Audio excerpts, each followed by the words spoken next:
Welcome to our channel Indrajit Sarkar blogs. Guys কেমন আছো সবাই? আশা করছি ভালো আছো। গাইস পুজো দুর্গা পুজো পুজো কিন্তু চলে এসেছে, আর পুজোর প্রস্তুতি কিন্তু জোর কদমে চলছে কুমারটুলিতে। গাইস আজকে কথা বলবো আমি নতুন একটা স্টুডিওর কথা, যেখানে শুনেছি আমি নাম করা। আমার আজকে এখানে আসার একটাই উদ্দেশ্য, সেটা হচ্ছে একজন আমাকে কমেন্ট করেছে, একটা সাবস্ক্রাইবার আমাকে কমেন্ট করেছে যে কাঁচরাপাড়া কোয়ান্টুলি একটা ভিডিও দিন। আজকে আমি ওনার রিকোয়েস্ট রাখার জন্য কিন্তু এখানে আসা। আর তোমাদেরকে বলবো, কাঁচরাপাড়া কুমারটুলি আমি এই কারণেই বলছি, এখানে খুব মানে বড় একটা স্টুডিওর সন্ধান পেয়ে গেছি আমি। এই স্টুডিওর সাইনবোর্ডে আমি নাম পাইনি, তবে নাম শুনেছি এটা অমর পালের স্টুডিও। অমর পাল এই স্টুডিওর অনেকটা স্পেস, সেগুলো তোমাদেরকে ঘুরে ঘুরে দেখাবো। আর ঠাকুরগুলো খুবই সুন্দর, ইউনিক টাইপের। প্রস্তুতি কিন্তু জোর কদমে চলছে, কেননা পুজো আসতে কিন্তু বেশি দেরি নেই। আসতেই যতটা দেরি, আসলে কিন্তু আর সময় পাওয়া যায় না। অতএব যারা পুজো দেখতে ভালোবাসো, দুর্গা পুজো সম্বন্ধে পুজো রিলেটেড ভিডিওস যারা দেখতে ভালোবাসো, তাদেরকে অবশ্যই আরেকবার স্বাগত জানাবো আমি। আর যারা তোমরা এই চ্যানেল নতুন ভিডিও দেখছো, তারা অবশ্যই চ্যানেলটিকে সাবস্ক্রাইব করে পাশে থাকা বেল আইকনটি অন করে দেবে, তাকে আমি যখনই কোনো নতুন স্টুডিও বা নতুন ভিডিও আপলোড করি, সবার আগে নোটিফিকেশন তোমাদের কাছে চলে যাবে। মৃৎশিল্পী, ইনার হাতের কাজ খুবই সুন্দর, আমি শুনেছি, কমেন্ট বক্সে একজন আমাকে জানিয়েছে। আজকে তোমাদেরকে দেখাবো, চলো শুরু করছি আজকের। গাইস এই যে ঠাকুরটা তোমরা দেখতে পাচ্ছ, এই ঠাকুরটা কিন্তু মা মনসা রূপের একটা আকৃতি দেওয়া হয়েছে। কেননা তোমরা দেখে বুঝতে পারছো, সাইডে কিন্তু সাপ রয়েছে অনেকগুলো, ডিজাইনটা, আকৃতি, যে ডিজাইনটা তুলে ধরা হয়েছে সেটা কিন্তু মা মনসা রূপে মা দুর্গা।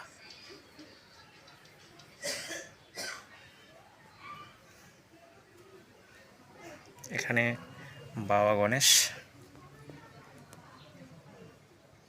আর গাইস তোমাদেরকে বলতে ভুলে গেছি, এই যে ঠাকুরগুলো দেখতে পাচ্ছ, এগুলো কিন্তু খুবই সুন্দর, ইউনিক টাইপের, আর খুবই ভালো লাগছে দেখতে। দেখতে পাচ্ছ এই জায়গাটা কিন্তু শুধু এক সাইডটায় শুধু গণেশ তৈরি করে রাখা হয়েছে।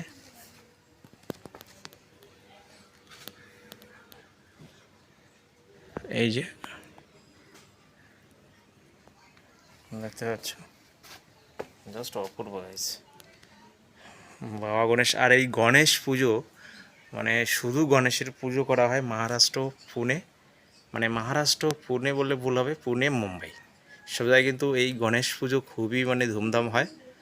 আর গণেশ পুজো মহারাষ্ট্র, মুম্বাইয়ের সব থেকে বড় ফেস্টিভ্যাল হয়।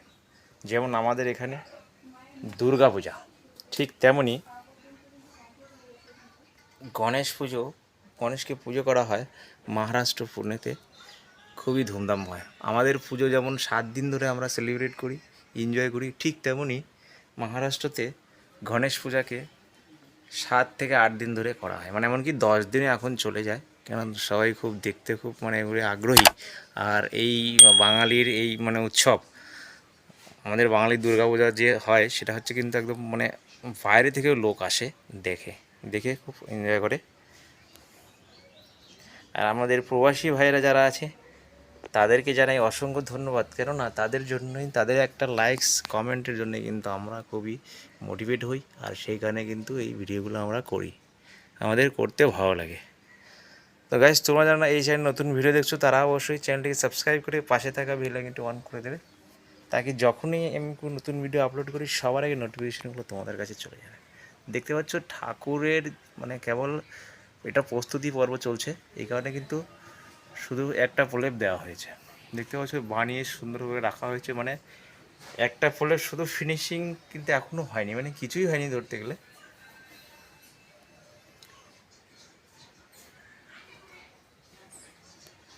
প্রস্তুতি চলছে গাইজ, পুজো আসতে এখনও 5 মাসের মতো বাকি, 5 থেকে 5.5 মাসের মতো কিন্তু এখনও বাকি আছে। আর সেই জন্যই কিন্তু এগুলো আগে থেকেই তৈরি করে রাখা হয়, এই কারণেই, কেননা সামনে তো বর্ষাকাল অলরেডি এসেই গেছে। সামনে তো বর্ষাকালে এমনও সময় হয় 7 থেকে 8 দিন ধরে একভাবে কিন্তু টানা বৃষ্টি নেমেই থাকে। মানে নিম্নচাপ নেমে থাকে, সেই মুহূর্তে কিন্তু এগুলো শুকোনো খুবই মুশকিল হয়ে যায় পালেদের পক্ষে। আর মানে এগুলো মাটি তো শুকোনোর ব্যাপার থাকে, আর এখন থেকে তৈরি না করা হয় তাহলে এগুলো কিন্তু পরে খুবই অসুবিধা হয়। এই কারণেই এখন থেকেই প্রস্তুতি নেওয়া হচ্ছে।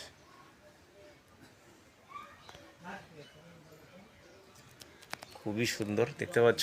এই যে গাইজ উপরেও কিন্তু রয়েছে, এই যে দেখতে পাচ্ছ এই মানে অনেকটা স্পেস আমি দেখতে পাচ্ছি এই স্টুডিওটা। এই স্টুডিওর নাম কি, এই স্টুডিওটা কোথায় গাইজ তোমাদেরকে বলবো আমি।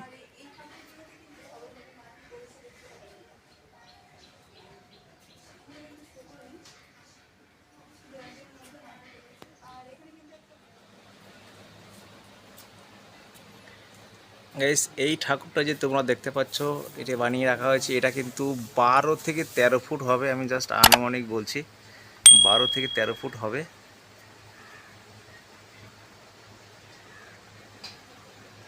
খুবই বড়, মানে 12-13 ফুট অনেকটাই বড় ধরতে গেলে। এই যে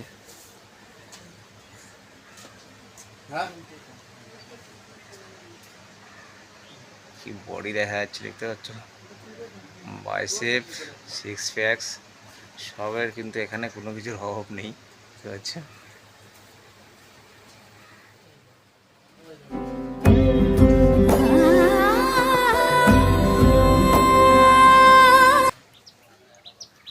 এই যে বাবা লোকনাথ ব্রহ্মচারী, বাবা লোকনাথ ঠাকুরকে বানিয়ে রাখা হয়েছে।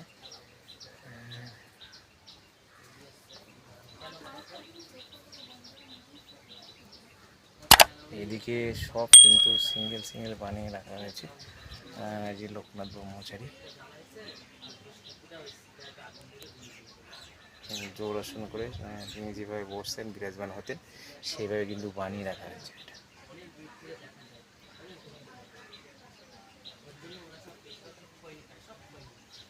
দেখতে পাচ্ছ এটা মা কালী বানিয়ে রাখা হয়েছে। এই সাইডটা এই সাইডটা দেখতে পাচ্ছ, এই সাইডটা কিন্তু পুরোটাই কালী, মানে কিছু সরস্বতী ঠাকুরও আছে, মানে পুরো বানিয়ে রাখা হয়েছে দিকটা। চলো একটু ভিতরে যাবো, দেখাবো তোমাদেরকে ঘুরে ঘুরে।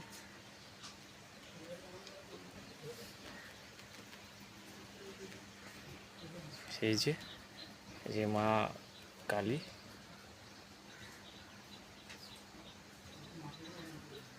যে মা কালী দেখতে পাচ্ছ ফেটে গেছে গাইস, কেননা খুব রোদ উঠেছে তো অনেক ফেটে ফেটে যাচ্ছে। এগুলো ফেটে গেলে এগুলো কিন্তু আবার পুরো কারেকশন করা হবে, তারপরে কিন্তু আরও সুন্দর লাগবে দেখতে। এই যে বন্ধুরা পাঁচটা গলি কিন্তু আমরা পেরিয়ে চলে আসলাম, মানে ডান সাইডের যে ঠাকুরগুলো সেগুলো আমি তোমাদেরকে দেখিয়ে দিয়েছি। এবার কিন্তু বাঁ সাইডটা পড়ে রয়েছে, এবার বাঁ সাইডে যত বন্ধুরা মোটামুটি ভাবে কিন্তু এই সাইডটা লক্ষ্মী, আর এই সাইডটা না, মানে দুই সাইডেই আমি দেখতে পাচ্ছি, মানে কিছু কিছু কিছু লক্ষ্মী ঠাকুর আছে, কিছু সরস্বতী ঠাকুর, মানে মিশিয়ে রাখা হয়েছে।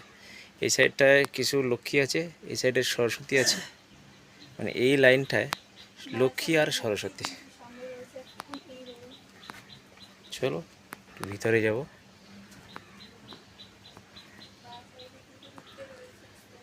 অনেকটা স্পেস কিন্তু এই স্টুডিওর, অনেকটা স্পেস, এখনও কিন্তু শেষ করতে পারেনি, দেখতে পাচ্ছ। তো ফ্রেন্ডস, কেমন লাগলো তোমাদের ভিডিওটি অবশ্যই কমেন্ট বক্সে জানাবে। চ্যানেলটিকে সাবস্ক্রাইব করে পাশে থাকা বেল আইকনটি অন করে দেবে, লাইক কমেন্ট অবশ্যই করবে। তোমাদের একটা লাইক কমেন্ট শেয়ারেই কিন্তু আমরা মোটিভেট হই, ভিডিও করতে উৎসাহিত হই এবং ভালো লাগে আমাদের। তো দেখা হচ্ছে নেক্সট ভিডিওতে, সবাই ভালো থাকবেন, সুস্থ থাকবেন, সবাইকে দুর্গাপূজার অগ্রিম শুভেচ্ছা।